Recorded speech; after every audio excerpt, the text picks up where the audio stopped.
Let me paint a picture for you. You're playing a team that's crushed you every single time that you've played. They beat you 11-4 in game 1, and they're up 8-0-1 in game 2. You got a couple of options at that point. Option 1, you can submit to the fact that they're going to beat you yet again. Option 2, you can get pissed off and crash out. That's always one of my favorite options. Option 3, you can go ahead and win 17 straight points and get up 6-0 in the third, only to let your opponents come all the way back to 9-9 before finishing the match 11-9 in the third. Congratulations! If you selected option number 3, your name is Andrei Daescu or Christian Alshon. This match had so many unbelievable momentum swings, and I'm going to show you how CJ and JW got their huge lead, how they blew their huge lead, and how they hung on for dear life at the end of the third game. I'm Zane Navratil. I'm a pro pickleball player. I've played with these guys and I've played against these guys, and I'm going to break down this match in a way that's going to help you get better at pickleball.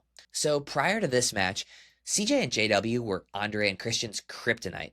In San Clemente in June, they crushed him 3-5. In the semifinals at Worlds, the biggest tournament of the year, JW and CJ dismantled them 2-4, and Worlds was played just 2 weeks before this matchup in Lakeland, Florida.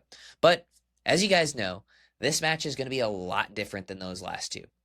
This video is sponsored by Paddle Reset. Normal paddle erasers can rub debris into your paddle face and smooth out the grit and texture. You don't want that. You need that texture to get spin. So yeah, let me show you how it works. You just spray a couple of sprays on here. You grab whatever you have laying around. I've got a t-shirt.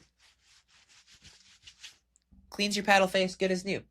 This did happen to be a brand new paddle, but you guys get the idea. You just spray it on there, you rub it down with something or another, and all of the gunk and crap that is on your paddle is gone. It's a great way to clean off your paddle without cleaning off your surface texture, so use the link down below and code ZANE20 to save 20% off of your order of Paddle Reset. Check it out. Christian to serve, and let's play pickleball. Christian floats a high third, and JW makes him pay right away. Coming in behind a floating shot like that is, let's just say... It's a bold strategy, Cotton. Let's see if it pays off for him. CJ rips a serve that Christian mishits into the net, and Adam Stone says it best. And way more on that serve. The last few months, CJ Klinger has really ticked up the MPHs on his serve. Used to be a laid in there guy, and he is not anymore. Right on cue, he does it again and sets himself up nicely for the poach and recovery. He's everywhere. At 2:02, we have our first kitchen rally of the match, and Andrei takes a speed up cross court at JW. They get a bit fortunate that JW misses this put away. Nope. At 1-2-2, I want to show you something that Christian does throughout this match and throughout so many matches. They get to the kitchen and neutralize the point. He takes this backhand off the bounce from the middle and takes it back behind JW. For every single person watching this video, I would say this is a no-no. It's great to stick your paddle in and try and take this ball out of the air, but once you realize that you can't, you should let your left side player come take over and take a forehand. Once it's hit the ground, the ball's unattackable, and your left side player is going to have a better play on the ball. So good piece of advice for right side players, be aggressive, stick your paddle in there out of the air, but if you can't take it out of the air, even if your paddle is there, pull it back. Your left side guy is going to come take that. This is one of just many things that pros do that amateurs shouldn't. We use our wrists, we speed the ball up cross court. We know when and how to break the rules because the rules for us are a little bit different. They're different at every single skill level. Picking right back up at this point, look at this combo from CJ and JW. Andrei slides over to cover the middle like he should, and JW goes inside out to set up the erne for the long lefty. A couple of points later, Andrei tries this speed up at CJ that gets absolutely destroyed. The next point reveals just why Christian is taking those middle balls. He's looking to be very offensive out of the air, and he's putting positional pressure on CJ by looking for those backhands. CJ clocks the counter, and I think they're pretty fortunate to have won this exchange. CJ and JW are targeting Christian with the returns, and he's not able to get them to the kitchen on either of their attempts. Oh, come on. So the ball goes back. Christian pulls the middle backhand again, and they win the hands battle. Right side players, be aggressive with your backhand here. Traditional knowledge says just to sort of dink that ball, but don't go all the way over to the middle to take it. But if it's in your zone, you can go attack it. There's a reason why Christian and Gabe are two of the best right side righties in the game.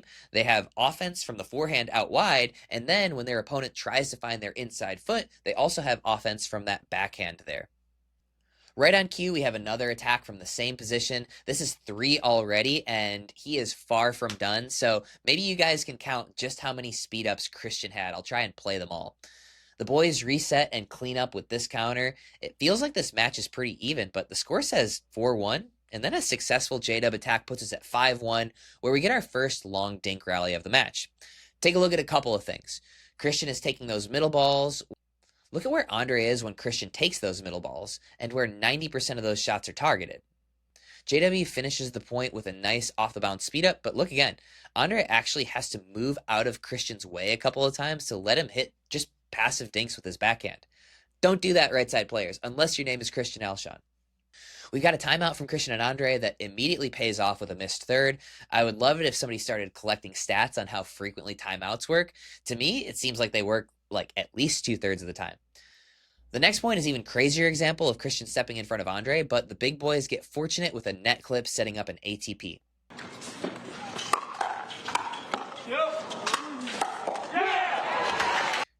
A missed erne from CJ puts us up 3-6 with our first crazy point of the match incoming.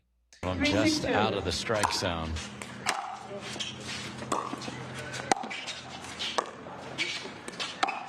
JW off the bounce. Who is this guy? Oh, J-Dub had a chance to put the ball away. Good digs. Okay, they reset the point.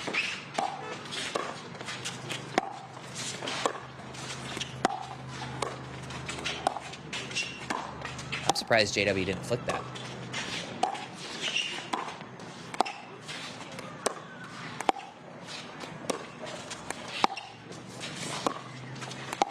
Christian takes the backhand again.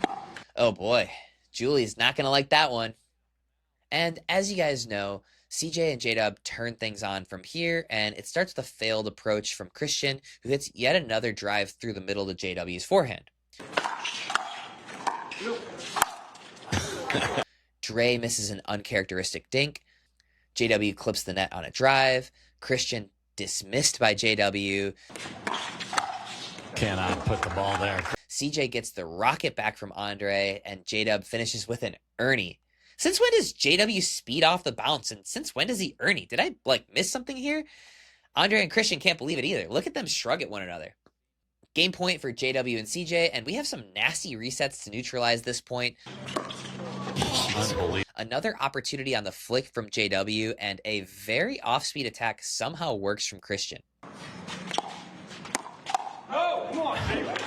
They trade a couple of side outs before CJ and JW close it with a nasty flick and finish. And Adam. Take a look at that flick again. Andrei goes cross court, and when he's out of position, he leaves it up ever so slightly. Most people only see the open court and they try to find the space, but Andrei is moving really quickly since he's so out of position. CJ anticipates this and goes back behind Andrei. So what CJ did here was not going to the open space, but going to the opportunity. Andrei would have most likely shut down the down the line attack, so when CJ picked a weak spot on the body instead, they're rewarded with a game one that didn't feel super lopsided despite the 11-4 scoreline. Guys, if you're liking this video, you're going to love the transition zone. There's endless information on the internet, but my online academy ensures that you're getting the right advice to your exact skill level. Check it out at tzpickleball.com, and if you don't love it, you don't pay, plain and simple. So, if you were watching this match and not really paying attention, it would look like a pretty close match, and the scoreline was a little bit deceiving. There were a good chunk of side outs, but the difference here was that J-Dub and CJ were able to get to the line effectively most of the time, whereas Andrei and Christian were iffy. Once they were at the line, the points were pretty even, other than Christian's speed-ups not working particularly well in Game 1. Now, watch the beatdown that is the first half of Game 2. Flick Wizard finally attacks a backhand, and Christian is caught way off guard. I can't believe J-Dub wasn't Flick Wizarding more. Christian tries to pull through the middle with that backhand, which is a decent play against two right-handed players, but CJ's forehand is sitting in the middle and it gets rejected. Seeing the ball well. Christian probably said to himself, damn it, I'm going to hit my backhand flick whether it works or not. Christian Alshon, probably. and he does get the off-speed attack to work on JW. Nice job. Even though they're down a bit, the variety from that position from Christian is pretty impressive. He's going high and slow on some, down at the feet on others, and then just straight up rockets. Good advice here from Christian. Mixing up your speeds is just as important as mixing up your spots. People worry about hitting right shoulder or making them reach for backhands or right hip, but you can also throw your opponent way off by varying the speeds. Send some rockets at them that might go out, then throw them something down towards their feet. Mixing up the speeds is just as important, if not more even, than mixing up the spots in today's pickleball. But we've got a same guy situation on the very next point. Watch JW this point. Dude is adding off-the-bounce speed-ups to his game as well, and nobody is expecting it. Yet another speed-up from Christian's backhand wing results in a point for CJ and J-Dub. Spoiler, if I haven't spoiled it already, Christian can't stop and won't stop. You know JW is feeling good when he's stepping around to hit forehands. I mean, why? Again, since when? Take a look at the options from this position. J-Dub's gone behind Andrei previously, so he can't shift towards the middle quite as much to cover. That means Christian is available to attack, and JW executes the triangle attack theory to perfection. Take a look at this. I mean, we have a missed return and a kick into the net from Christian. Remember back to the intro of this video, and it looks like Christian's about to choose option number 2. Next point, J-Dub pulls out all the tricks, another run around, and he goes behind Andrei. Twoies, since when? Inside out with a little zest even, and then a speed up winner. Listen to Dave. Adam, who is this guy on the left impersonating J.W. Johnson because he loves to speed it up off the bounce? Dre says F it and they get the ball back. Take a look at CJ again, though. This didn't do anything. I just thought it was funny. The boys catch Andrei in transition twice to get the ball back, and we have another side out where Dre and Christian just can't get to the net. We've got another ambitious pull from Christian to put them up 7-0, and option 2 is looking even more enticing. Christian raises the paddle up, and I think we're going to get a paddle slam, but something talks him out of it. Next point, Christian hits one of the nastiest off-speeds of this entire match. Watch J-Dub again here. He loads up thinking it's a backhand up high coming, but then he has to completely change it for a ball down at his feet. Can't get it. A couple of unsuccessful speed-ups from Andrei, and CJ and J-Dub have the ball back at 7-0-1. Maybe this is a legit strategy at this point. Maybe it's just a bit of frustration. Andrei mixes up his speed in a different way by going full speed right at CJ, and it works. Christian tries the off-speed again. Doesn't work this time. Guys, off-speed is only off-speed if you also mix it up and hit full speed sometimes. Slow and low was working, and full speed was working, but that flick up high, table it. They trade side outs a couple of times, and we end up with CJ and J-Dub serving 8-0-1. Christian changes up his spot and ends up going behind CJ, who almost hits the highlight of the tournament with the behind the back. He's been mixing up his speeds towards J-Dub and threw in a couple of attacks through the middle, but this was actually his first time that he went behind CJ and kept him honest. If CJ makes this ball, match is over, and none of us are watching this video, but he clips the tape instead, and it's 8-0-2. Christian sets up an attack with this off speed, and then he's able to find the middle. CJ was out of position for this counter for the very first time since he was waiting in the center of his box rather than crashing over towards the middle.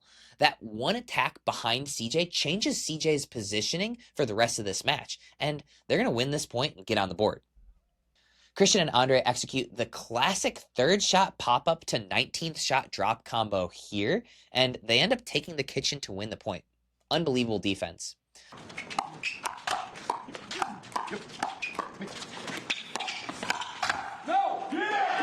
The refs actually missed a football call on CJ here, but it doesn't matter since he misses the counter attack long. A step slow to that middle once again.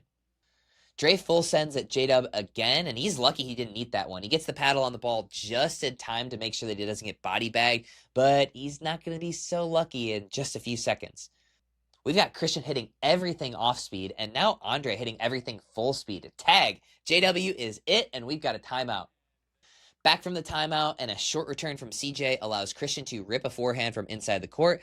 There are not too many people on the list of don't give them a short return ahead of Christian Alshon. J-Dub and CJ are able to neutralize the drive and crash. And CJ sets things up well for JW to put away, and this was a huge miss. It even happens at the pro level, so don't feel so bad that you miss every single one of your putaways. J-Dub misses every once in a while, but you miss every one. Okay, maybe you should feel bad, but the pros do it too. There's nothing more frustrating than missing into the net on that putaway. If anything, miss long, but we're guilty as well. CJ and J-Dub are finally able to slow the momentum down a little bit with this nice hands battle. But Andrei gets away with this speed up somehow or another. I think he upped the pace ever so slightly, and J-Dub wasn't able to get on top of it and sends it long, but he's clobbering this ball. When you mix up your spots and your speeds, you'll notice that you are going to get some more of those weird misses like this. A missed third, an attackable third, and side out right back to the big boys. All of a sudden, the team that has gotten to the kitchen every single time is now struggling to get to the kitchen, and the team that's been struggling to get to the kitchen is getting in every time. We flip-flopped. 7-8-1. Nice drop from Andrei. Good get from Christian. Another nice off-speed from Christian. Oh my God, CJ wears that one. Another bag from Andrei, and this is just absolutely as good as they come. Center mass, and CJ just stands there and takes it. We are tied up. The off-speed down towards J-Dub's foot is the spot that's working best for Christian, and what a lot of people do is they just keep going to the best spot. It's not a bad idea, but once your opponent shuts that spot down, that's when you need to mix things up a little bit more. Christian hasn't been very successful in any other spots but down towards JW's left foot, but you could argue that the other spots are opening up JW's left foot. JW is actually backing up off of the line to sort of start to defend against that high off-speed. So it does open up that low ball from Christian. Next point, we have another great 17th shot drop from Christian to neutralize the point, and Andrei successfully speeds up at CJ.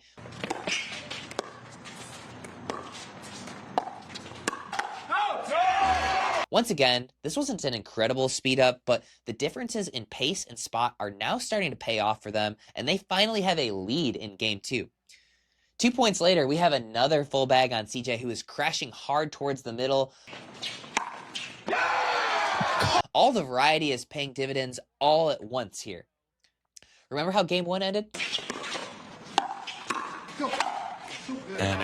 We have an almost identical ending here with J-Dub stepping over to hit a forehand and Christian seeing that J-Dub has to protect the line. He goes right behind him, and we are going to game 3.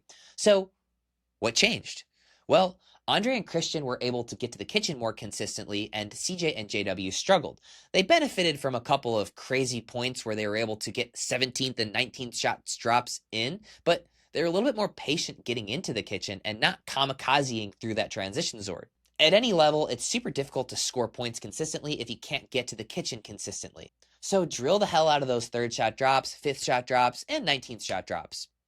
Next, Christian and Andrei kept looking for spots that would work, and when your opponents have more spots that they need to cover, their hands are going to be a little bit less effective.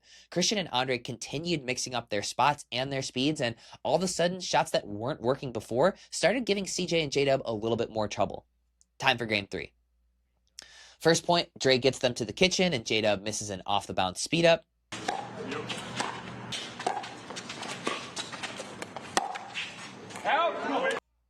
Here, I think that Christian was trying to go towards JW's feet in the spot that's worked several times, but it's a really difficult shot to execute, and he pops it up just a little bit for an easy counter. Adam Stone concurs. The off-speeds that have ended up low have worked out. The off-speeds that are around the waist have been destroyed by J.W. Johnson. Next point, Flick Wizard flicks, and Andrei shuts it down. He even gives him a little bit of a talking to. I've been wondering why JW really hasn't been flicking so much, and maybe that's it. I would think that his flick would work far better towards Christian than Andrei, but we won't really have the opportunity to find out. Another 17th shot drop, and another interesting spot from Christian that pays off. Yeah! Christian has hardly hit any normal speed ups this entire match. Take a look at CJ's reaction. He's saying that he's so far ahead of the ball because it's so slow. Mix things up and you are going to get some random misses. Next point, we've got yet another full bag on CJ. You've got Christian hitting 5-mile-per-hour speed ups and Andrei hitting them 100 miles per hour on back-to-back points. Guys, we get it. CJ is it. Tag, he's it. We get it. All right? Understandably so. I think CJ is a little bit shook and he's on his back foot when the next ball comes from Christian. We have a little bit of a flinch and weight backwards as a result of all of these bags. To be honest, who wouldn't flinch when you have these faces coming at you? A pop-up from CJ and Andrei is able to go right through the middle on the speed up. Why? Well, take a look at JW. He's covering his backhand because Andrei has gone right at him a couple of times, and we've got a timeout from CJ and JW trying to put an end to the 16 straight rallies that Dre and Christian have won. All right, this point is so wild that we're going to break it down shot by shot. Afterwards, we'll play the point in its entirety. Christian hits a short slice out wide. Tongue twister. He started doing this so that CJ and JW couldn't quite hit as hard of returns, and it was getting them a little bit easier thirds. But he floats the third, and JW is able to attack. Andrei does a great job of covering the easiest shot for JW, which is through the middle. Look, JW actually has so much open court to hit into out wide, but if he does go for this angle, he can't hit it quite as hard. Take away the place where your opponents can hit the ball hard, and leave the place where they have to take pace off open. Even though he was in position, he still pops the ball up, but they have a little bit of time to get themselves back into position. Christian makes a nasty dig here, but they keep backing up to give themselves a little bit more time to recover. CJ does a great job of finding a cross-court angle here. When your opponents are back like that, it's so hard to angle the ball away from him, and Andrei has to full stretch just to get this ball up. In order to give himself a little bit more time to recover, he throws up a lob. Christian knows that Andrei will be recovered in time, so he doesn't need to cover that middle ball. He doesn't rush to cover the middle. He holds his ground right in the middle of his box, which allows him to actually cover this crazy angle from JW, and he gets it back with an awkward half-grown stroke, half-overhead that he resets perfectly back into the kitchen.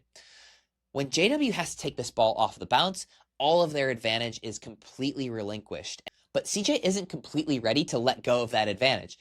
Just like we saw at the end of Game 1 and end of Game 2, Andrei takes the ball back behind him, and at the point of contact, the line is pretty wide open. CJ speeds the backhand up hard down the line, and Andrei is able to get it only on the full stretch. I think if CJ actually went slightly off speed down the line here, Andrei might not have been able to get that ball. It's like kicking a penalty kick. If you make the goalie reach out and down, it's more difficult than making the goalie reach out at their chest height. So getting that ball down could have maybe ended that point, but he speeds it up out wide, and when Andrei's at full stretch, he can't take the ball all the way cross court. So CJ knows that the ball is coming back right up the line, and he waits on his backhand. I think everybody's a little bit surprised that the ball went straight back to Andrei's paddle, and he gets the ball back without much on it. J-Dub comes over to cover the middle, and once again, when your body is moving one direction, the ball is most likely to follow in that direction. In this case, the natural shot is back towards Andrei. It would be very, very unlikely for J-Dub to be able to hit this ball cross-court back at Christian while his body is moving over towards the right. He doesn't hit it hard, though, and now Andrei turns the point around and gets the ball down below the net on J-Dub. From here, J-Dub's just trying to keep the point alive for the most part. He gets caught almost slicing across the ball, and it goes back through the middle, but a little bit too low for Andrei to do much with. J-Dub is finally able to get the opportunity to pull the ball back towards Christian, who's been patiently waiting his turn this entire firefight. Christian somehow changes directions here and goes towards CJ. It's super hard to swing one direction and have the ball move with enough pace to hurt your opponent the other way. Christian's paddle is swinging from his left to his right, but he's trying to hit the ball the other direction, so he doesn't get enough to get the ball past CJ. Also, when you redirect that ball cross-court in front of your partner, the reason why you're told not to attack cross-court is because look at where Andrei is when CJ makes contact with this ball. He's still in the middle of his court from the last shot, so he doesn't have enough time to recover to the center of his box, and CJ is able to get that ball back behind him to finish an epic point. Now let's watch it in regular motion, and I will shut up.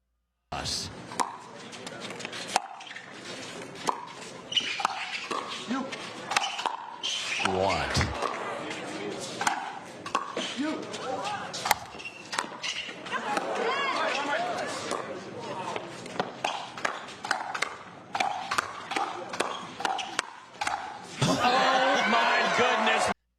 Christian gets the benefit of a couple of fortunate counters.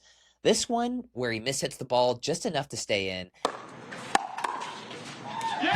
And this one, where he has a full-body flail that should have been destroyed, but there was a little hesitation and a look between J-Dub and CJ. 17 straight points. All right, now what adjustment are CJ and JW going to make here? Well, they start correctly reading Christian's speed up and tagging him back. Nobody would say that Christian did not deserve this one. They also start backing up ever so slightly when Christian's speeding the ball up. Take a look at their positioning right before he hits this one. When your opponent is attacking from below the level of the net, you don't need to worry about exposing your feet quite as much. So they give themselves a little bit more time to react by backing off the line, and they're able to win the hands battle as a result. Not long. Nasty drop from J-Dub ends the 17-point run, and this is the start of getting to the kitchen pretty much every single time for the rest of the match for J-Dub and CJ. Another great drop gives CJ the opportunity to poach. This is a team that's won a major. Okay. They get to the net on all 5 of their service points, and they're able to score on 3 of them, but the run ends when CJ can't put away this ball, and it's a pretty big momentum killer. Next side out, Christian and Andrei aren't able to get themselves up to the kitchen at all, and the ball goes back. On defense, we have probably the nastiest off-speed of the day from Christian. Maybe that one from game 1 is a little bit nastier. J-Dub's backing up to give himself a little bit more time, as I recommended, and Christian is able to find his feet with the off-speed. Honestly, if your opponent can hit this, just say too good, because there's like 3 people in the world that can hit this shot effectively. When your opponent's speeding up from down below the level of the net, giving yourself a step back to give yourself more time isn't a bad idea. If they can hit that, just say too good. Somebody in the crowd even says in the middle of the point, filthy. Now, just watch this piece of art.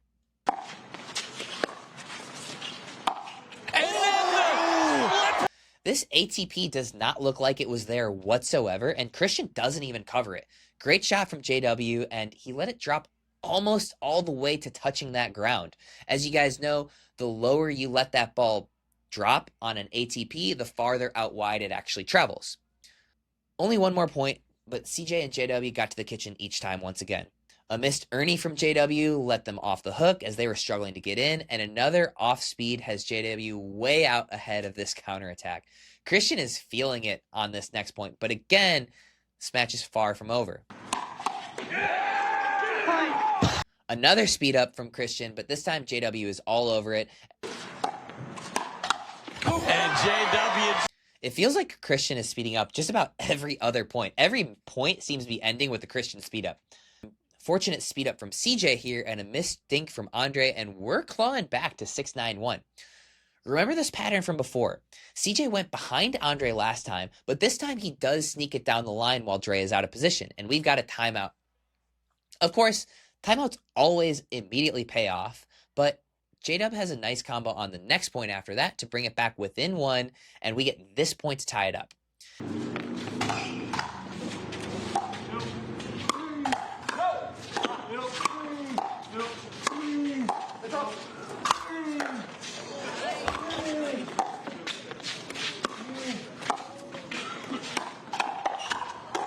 He's everywhere.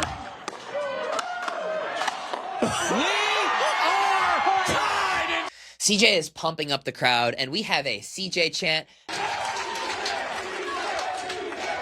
Guys, if you want to chant CJ at a tournament next year at a PPA, check out my discount link for PPA tickets and registration down below. Save yourself some money. CJ, CJ, CJ, CJ. That could be you. Anyway, 9-9, but Christian is sticking with the game plan, and it pays off with a net clipper from J-Dub. Unfortunately, this match deserved a way better ending than this, but of course, Andrei and Christian are going to take it. In the post-match interview, Ireland had the same question I did. How? And Christian answered it perfectly. A little bit of luck, a lot of fight. So, a few things happened. First, this match and these runs were decided by who could consistently get to the kitchen. Through the first game and a half, when J-Dub and CJ were dominant, Andrei and Christian struggled. Through the next game and a half, when Christian and Andrei were dominant, CJ and JW struggled. And at the end of game 3, CJ and JW were clawing back by arriving at the kitchen every single time, but it was just a little bit too little, too late. Next, Andrei and Christian had a game plan, and they were going to stick to it. In their first couple of matchups, Andrei and Christian were far too passive in the dink rallies, and I think that Christian would acknowledge that his skill set is based around being dynamic, unpredictable, and athletic. Of the 4 players, he's definitely the weakest dinker. So, what did he do? He didn't dink. At every opportunity, he attacked. Some worked and many didn't, but he didn't overreact when his speed-ups didn't work. You might think to yourself, well, if something isn't working, shouldn't you change it? That's where you need to understand 2 ideas. First, we have relative odds. If these 4 guys were playing dinking-only rallies without speed-ups, I think that J-Dub and CJ win like 2/3 of the point because they're one of the most consistent dinking teams in the world. Rather than playing a style that's going to lose 2/3 of the point, Christian is happy to play a style that's more 50-50 by speeding up everything he can. And when you're flipping a coin, you're going to have some runs where you get tails a bunch of times in a row, like he did through games 1 and 2. And then you're going to have some runs where you get heads a bunch of times in a row, like he did in games 2 and 3. The odds didn't change, but the outcome did. Next, most teams aren't even 50-50 against CJ and JW when they speed the ball up. CJ and JW are the best counterattacking team in pickleball. So how is Christian even able to go 50-50 against them? Well, he put on a masterclass of mixing up pace and placement. And once Andrei got involved in that same game, J-Dub and CJ looked out of sorts. Finally, if Christian could continue attacking his backhand out of the air while allowing Andrei to take the ball once the ball had bounced, I think that would be the best combo for him. It allows Christian to be offensive out of the air, but it also allows Andrei to continue to dictate with his forehand once the ball is bounced. If Christian could pair the aggression with the ability to also pull off the backhand, I think that would be even more successful for the 2 of them. Anyway, that's all for this match. If you made it this far, please give me some feedback. This was the longest match analysis we've done so far, so what did you like? What did you dislike? Is there anything you would like to see or anything you would like me to cut out? This video took me a ton of time to make, so please consider supporting the channel by checking out the links down below, as well as subscribing for more.